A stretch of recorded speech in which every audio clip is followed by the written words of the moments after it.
ओम नारायण नमः।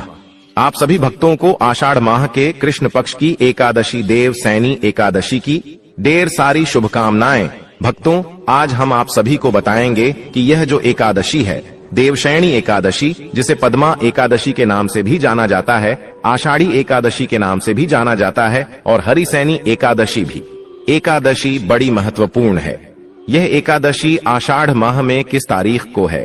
5 जुलाई या फिर 6 जुलाई, कंफ्यूज ना हो। पूजा विधि क्या रहेगी, व्रत के नियम क्या रहेंगे और नारायण भगवान को क्या भोग लगाना है, व्रत में क्या खाना है क्या नहीं खाना है, संपूर्ण जानकारी इसके विषय में आपको प्रदान करेंगे कि यह एकादशी है, कब, तिथि कब से कब तक रहेगी, जो लोग व्रत करने वाले हैं उनका व्रत कब करना है, और एकादशी पर जो चावल आदि नहीं खाते हैं उनको यह नियम का पालन करना है। साथ ही आपको बताएंगे कि इस एकादशी का पूजन कैसे करना है, भगवान नारायण को किन किन वस्तुओं को अर्पित नहीं करना है, क्योंकि आज से श्री हरि नारायण विश्राम के लिए चले जाएंगे। क्या विधि रहेगी इसकी, उसका जो पारण है, पारण कब करना है जाना आवश्यक इसीलिए क्योंकि भगवान श्री हरि आज ही योग निद्रा में चले जाएंगे रात्रि को, और पाल आप अगले दिन सट्टा करने वाले हैं। नियम क्या रहेंगे इस व्रत के, इस प्रकार से संपूर्ण जानकारी आने वाली देवी सैनी एकादशी हरिसैनी एकादशी के बारे में आपको प्रदान की जाएगी। आपसे निवेदन है कि वीडियो यदि थोड़ा सा भी अच्छा लगे तो कृपया उसे लाइक अवश्य कीजिए। शास्त्रीय वीडियो होता है, पूरा पंचांग पुराण सबके ऊपर आधारित होता है, सबसे जानकारी एकत्रित करते हैं और उसके बाद आपको वीडियो बनाएं, तो कृपया इस वीडियो को आगे अपने दोस्तों रिश्तेदारों में शेयर जरूर करें, जिससे कि लोग इससे लाभ ले पाएंगे। हरि की महिमा को जितना आप विस्तार देंगे, जितना आप उनका प्रचार करेंगे, उतना कल्याण हरि विष्णु आपका करेंगे, ऐसा कहा गया है। पुराणों में भगवान नारायण स्वयं कहते हैं कि मुझे सबसे प्रिय वही है जो मेरी सही सामग्री का, मेरे धर्म का, माताएं बहनों जितना हो सके यह वीडियो आप शेयर करें लोगों के साथ, जिससे कि लोग सही विधि को जान पाए, सही विधि से भगवान का पूजन कर पाए और पाप करने से बचें। जानते हैं इस बात को कि हम कितनी सही सटीक जानकारियां आपके यहाँ प्रदान करते।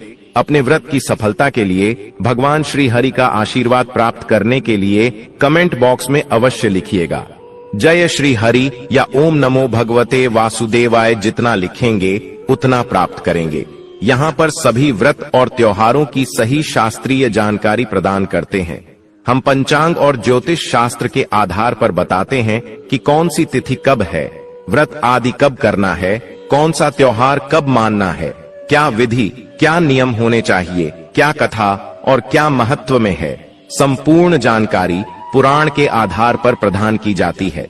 तो यदि आप सभी व्रत और त्योहारों की सही शास्त्रीय जानकारी प्राप्त करते रहना चाहते हैं तो चैनल को भी सब्सक्राइब कीजिए, और सब्सक्राइब करने के बाद वहां पर एक बैल का निशान बना हुआ आएगा, घंटी का निशान बना हुआ आएगा, उसको अवश्य दबाइएगा, तभी आपको हमारे सारे वीडियो मिलेंगे, अन्यथा आपसे जानकारी छूट जाएगी।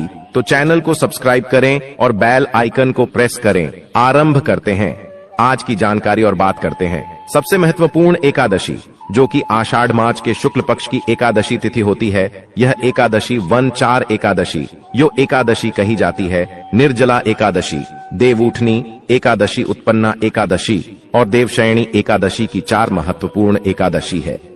देवसैनी एकादशी जो आने वाली है, इसके दिन किए जाने वाले दान पुण्य तो महत्वपूर्ण है, व्रत तो महत्वपूर्ण है, लेकिन एक बड़ी बात जो उसके साथ जुड़ी है कि इस दिन के बाद भगवान श्री हरि योग निद्रा में चले जाते हैं। क्षीर सागर में जाकर 4 महीने तक गहरी योग निद्रा में चले जाते हैं। शुरुआत हो जाती है चातुर्मास, वह समय होता है 4 महीने का दिन।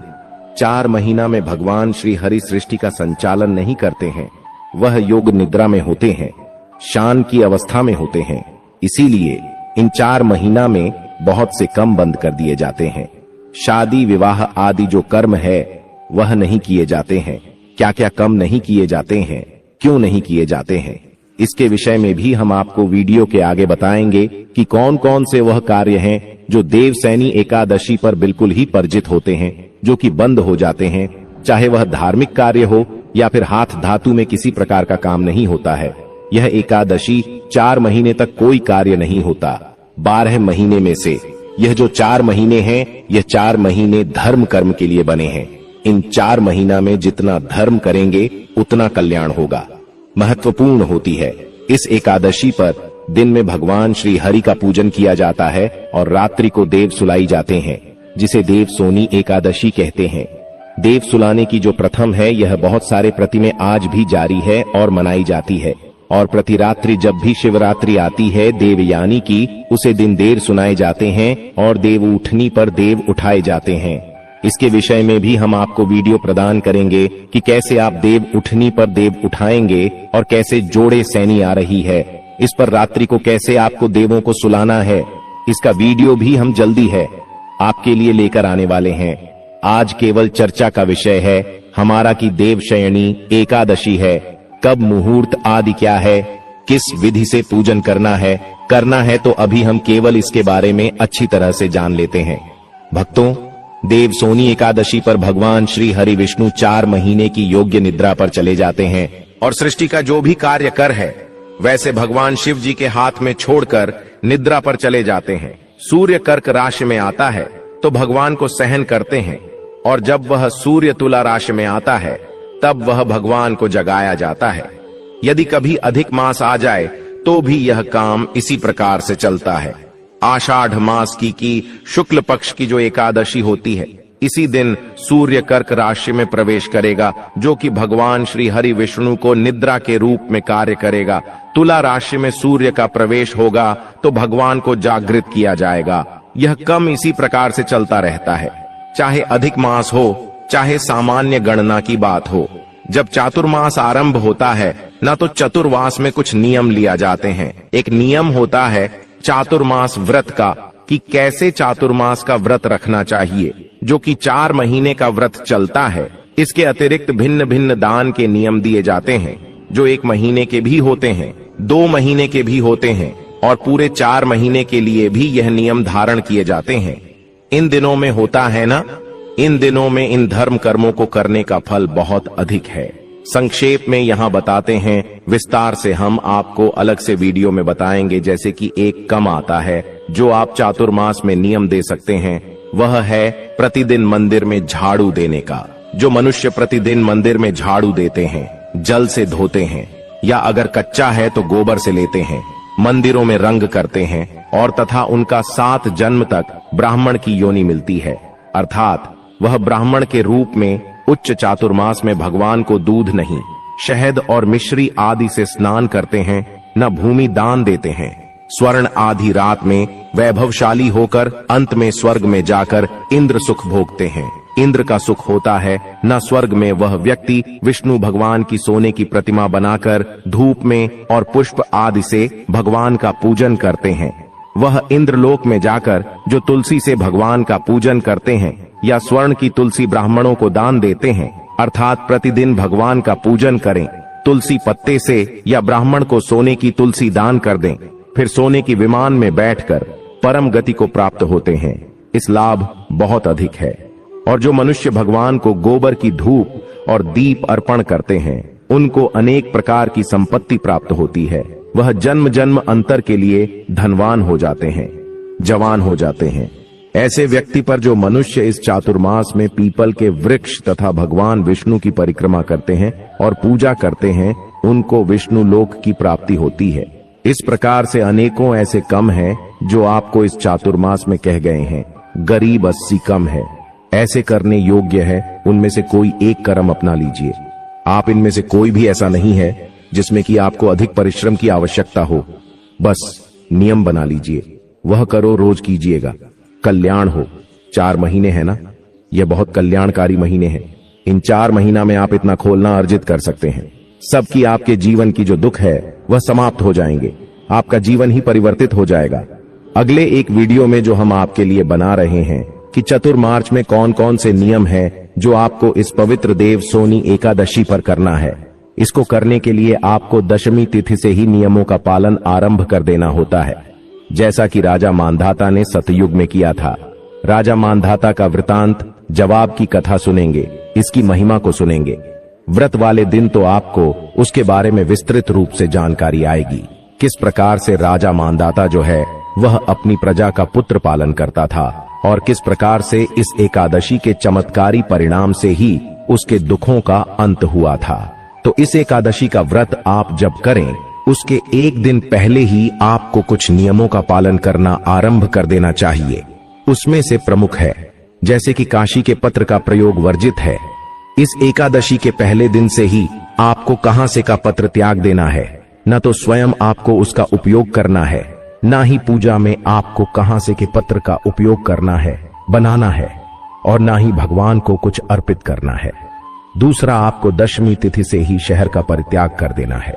यह तक कि जो आप एकादशी को भगवान का पूजन करते हैं, सबसे पहले आपको व्रत का संकल्प करना। बिना संकल्प के आपकी पूजा का कोई महत्व नहीं होता है, इसलिए हर चीज के लिए संकल्प का लेना बहुत ही शुभ होता है। बिना संकल्प के पूजा अधूरी मानी जाती है। आपको व्रत पूजन का संकल्प आवश्यक रूप से करना है। विधि बताते हैं कि संकल्प कैसे करना है। जब अपने भगवान की स्थापना कर दी है, स्थापना कर लेने के बाद धूप दीप जलाने के बाद अपने आप को तिलक और मौलिक आदि बढ़ने के बाद आपने व्रत का संकल्प करना है। संकल्प करने के लिए अपने सीधे हाथ पैर जल लीजिएगा। 1 रुपये का सिक्का दक्षिण के रूप में काम से कम रखिएगा और 3 बार बोलेगा ओम श्री विष्णु, ओम श्री विष्णु, श्री विष्णु। अपना नाम, अपना गोत्र, जिस स्थान पर बैठकर संकल्प कर रहे हैं वहां का मकान नंबर, क्षेत्र का नाम, शहर का नाम। आषाढ़ माह से शुक्ला पक्षिणी एकादशी श्री हरि विष्णु व्रत में संकल्पम संकरी। श्री विष्णु शरण शरण प्रगति शंकर भगवान के चरणों में अर्पित कर दीजिएगा। पंचामृत से स्नान करते हैं, ना तो वह जो पंचामृत आम बनाते हैं उसे पंचामृत में भी शहर का प्रयोग नहीं करना चाहिए। इन 3 दिनों में शहर वर्जित है। कौन से 3 दिनों? व्रत के एक दिन पहले की तिथि दशमी तिथि एकादशी जितेंद्र व्रत करते हैं आप, और अगले दिन पारण का दिन। यह 3 दिनों में आपके शहर का प्रयोग नहीं करेंगे, नहीं प्रयोग करना चाहिए, ऐसा शास्त्र कहते हैं। मसूर की दाल वर्जित है। मसूर की दाल का प्रयोग आपको नहीं करना चाहिए। आपको इन दिनों में तामसिक पदार्थ, लहसुन, प्याज आदि का प्रयोग भी नहीं करना चाहिए। हरी पत्तेदार सब्जियां, चने का साग, यह भी दशमी तिथि को त्याज बताया गया है। यह जो आने वाली एकादशी है देवशयनी एकादशी, बैगन और मूली पर वर्जित बताए गए हैं। बैगन और मूली का त्याग भी दशमी तिथि को कर देना चाहिए। एकादशी को तो आप जानते ही हैं कि एकादशी के दिन तो यह सब खाया ही नहीं जाता, लेकिन व्रत के एक दिन पहले भी इन चीजों को आपको ग्रहण नहीं करना चाहिए।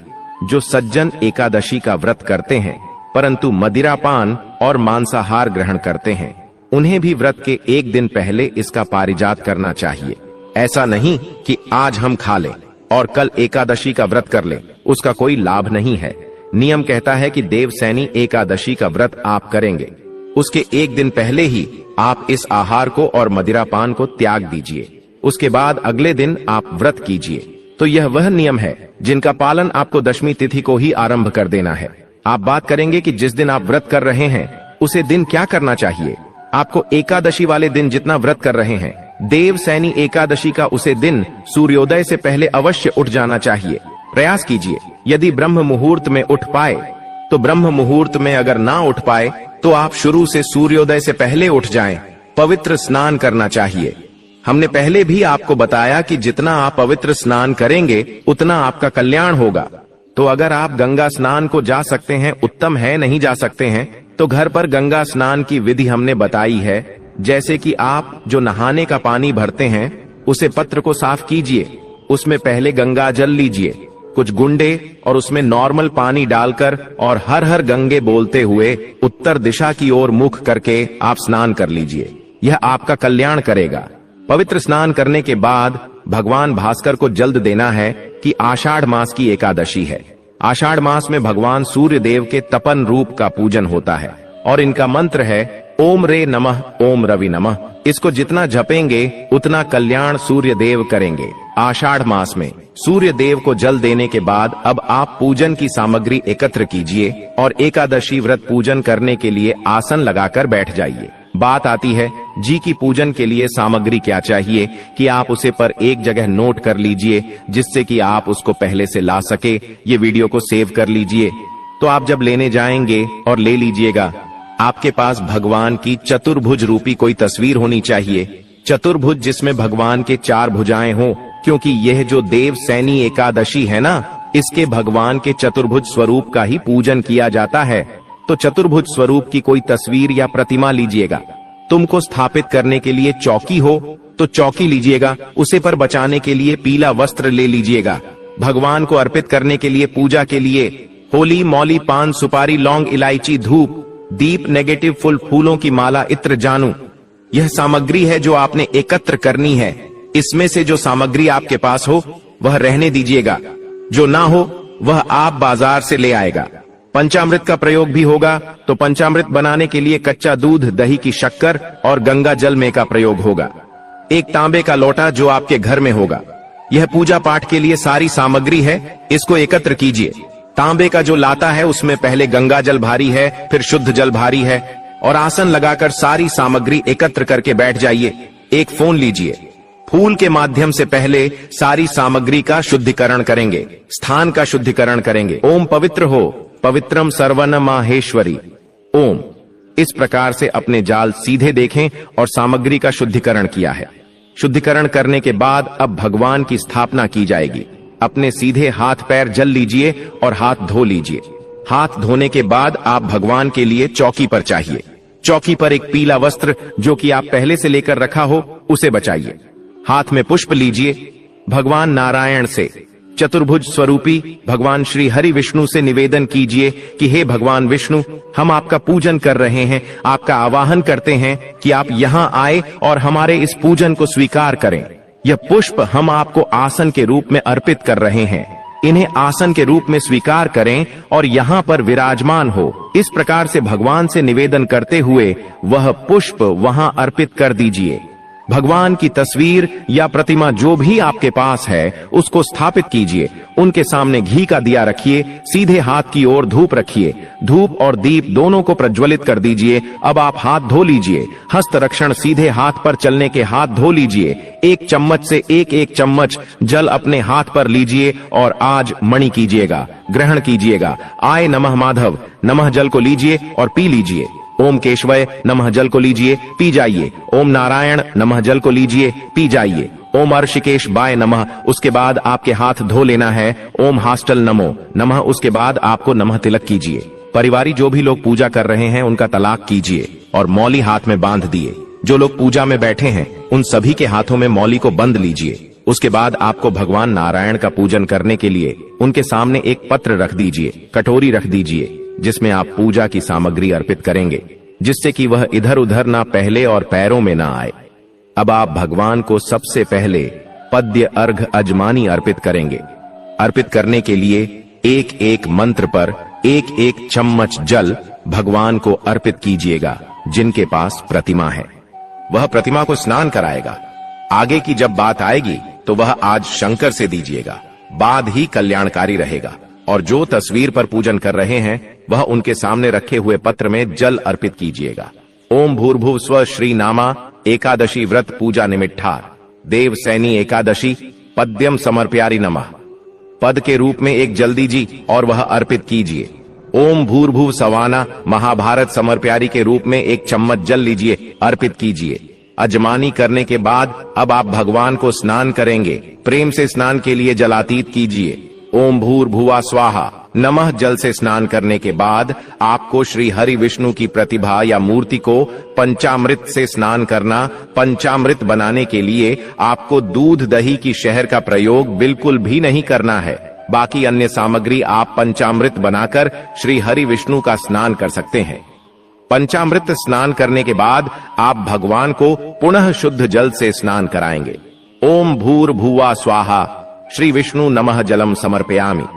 नमः झालर की कीजिए। भगवान को शुद्ध जल से नहलाने के बाद भगवान को वस्त्रक्षित करेंगे। वस्त्र के रूप में मौलिक का एक टुकड़ा तोड़ेगा और वह भगवान को अर्पित कीजिएगा। ओम भूर्भुव स्व श्री विष्णोई नमः वस्त्रम समर्पयामि नमः। मौली का एक टुकड़ा लीजिए, उसको तलाक कीजिए और वस्त्र के रूप में श्री हरि विष्णु को अर्पित कीजिए, कुमकुमड़ी से तिलक करके, और वह यज्ञोपवित्रपित कीजिएगा। ओम भूर्भुव स्व श्री विष्णु नमः जग्गू पवित्रम समर्पयारी नमः करने के बाद आप भगवान को इतरापित करेंगे। इत्र के रूप में आप इत्र को पुष्प पर लगा लीजिए और वह अर्पित कीजिएगा भगवान ओम भूर्भुवा स्वाहा श्री विष्णु नमः एतराम समर्पयामि। नमः इत्रापित करने के बाद अब भगवान को आप तिलक लगाएंगे। ओम भूर्भु सवारी राम ही वेलकम। तिलक पुष्प अर्पित करेंगे भगवान को, तो फूलों की माला है तो माल पहनाएगा, पुष्प अर्पित कीजिएगा। ओम भूर्भु स्वपुष्पम समर्पयारि कीजिए। प्रेम से पुष्प अर्पित करने के बाद फूलों की माला पहनने के बाद भगवान को धूप दिखाएंगे और दीप दिखाएंगे। ओम भूर्भुव स्वाही ओम भूर्भुवा स्वाहा दीपम दर्शन दिखाइए। धूप दीप दिखाने के बाद भगवान को नए नैवेद्य अर्पित करेंगे। नैवेद्य क्या होता है? मिठाई हो तो मिठाई अर्पित कीजिएगा, फल हो तो फल चढ़ाएगा, अन्यथा मिश्री यहाँ पर पिट कर दीजिएगा। ओम भूर्भुव स्ववे नमः अर्पित करने के बाद अब भगवान को आप आसमानी कराएंगे। जलाशमणि ओम भूर्भुव स्वाम समर व्यायाम ही भगवान को तंबू अर्पित किया जाएगा। इसके बाद तांबूल के लिए पान का पत्ता लीजिए, उसमें 2 लौंग 2 इलायची और सुपारी रखिए। ओम भूर्भुवा स्वहतम पोलम समर्पयारि परम शुभ लक्षण अर्पित करना चाहते हैं भगवान के लिए वहां दक्षिण हाथ में दीजिए और चढ़ाई भगवान को ओम भूर्भुवा स्वाहा एवं समर्भयम करने के बाद अब भगवान को हाथ जोड़कर नमस्कार कीजिए और देवसैनी एकादशी की कथा का श्रवण कीजिए। व्रत कथा भी अपने सुनाई है, दोनों ही कथाएं आपको हमारे चैनल पर सुनाई जाएंगे। साथ में विष्णु सहस्त्र नाम अवश्य श्रवण करना है। तो यह सुनने के बाद आप आरती करेंगे भगवान की, पर आरती करके नियम के अनुसार आप दिन का व्यतीत करें। उसके बाद आप जो विधि बताइए उस पूजन कीजिए। नियमों में ब्रह्मचर्य का धरना 10 तारीख को करेंगे और द्वादशी को पारण के बाद तक रहेगा। पारण तक आपको ब्रह्मचर्य का पालन करना है। किसी के साथ देश की भावना नहीं, किसी का अहित नहीं, किसी का बुरा नहीं करना, किसी को नुकसान नहीं पहुंचाना, धोखा नहीं देना, मन से शुद्ध रहना, तन से शुद्ध रहना, भगवान के चरणों में मन को लगाते हुए दिन को व्यतीत करना। साइन कल को कीर्तन करना, कीर्तन में ना जा सकूं तो शाम के समय आप विष्णु सहस्त्र नाम सुन लो, कथा सुन लो। खाने का मतलब है कि आपको एकादशी के दिन भगवान की भक्ति में लिंग रहना है, तभी आपको पुण्य फल की प्राप्ति होगी। चलिए भक्तों, जान लेते हैं कि एकादशी का टाइम क्या रहेगा, व्रत रखने का क्या समय रहेगा, व्रत पर का क्या समय रहेगा, पूजा का शुभ मुहूर्त कितने बजे करना है, यह सब जानकारी भी हम जान लेते हैं।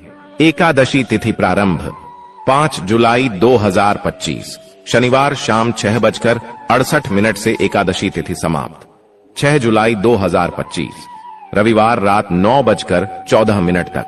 चूंकि उदया तिथि का पालन किया जाता है, इसलिए व्रत 6 जुलाई 2025 रविवार को रखा जाएगा।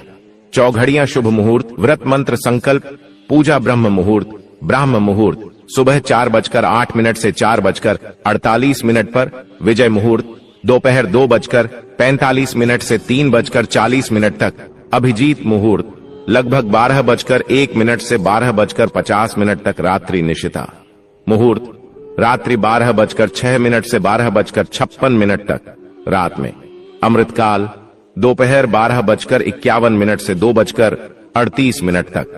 इन मुहूर्तों में से कोई भी समय चुनकर व्रत का संकल्प या पूजा शुरू की जा सकती है। इसी समय तालिका से आपको पूजा पाठ करना है। अगर इस समय चूक भी जाता है, फिर भी आपको पूछ श्रद्धा भाव से पूजा पाठ करना है, क्योंकि श्री हरि विष्णु आपकी पूजा पाठ व्रत से ही प्रसन्न हो जाते हैं। तो आपको इतना ध्यान देने की जरूरत नहीं है, लेकिन हो सके तो टाइम और नियम के हिसाब से पूजा पाठ करें तो शुभ होता है। तो आपको यह जानकारी कैसी लगी, हमें कमेंट बॉक्स में जरूर बताएं। कमेंट बॉक्स में पूर्ण श्रद्धा से लगते हैं। जय श्री हरि विष्णु, जय नारायण नमः, जय माता लक्ष्मी। भगवान विष्णु की कृपा आप पर, आपके परिवार पर सदा ही बना रहे। वीडियो को लाइक जरूर करें। चैनल पर नए हैं तो चैनल को सब्सक्राइब करना ना भूलें, ताकि इसी प्रकार की और भी ज्ञानवर्धक जानकारी आपको सीधे हम नोटिफिकेशन के माध्यम से आपको प्राप्त कर सकें। वीडियो के अंत तक बने रहने के लिए आप सभी का धन्यवाद। मिलते हैं एक और नई वीडियो के साथ, तब तक के लिए नमस्कार। आपका दिन शुभ हो।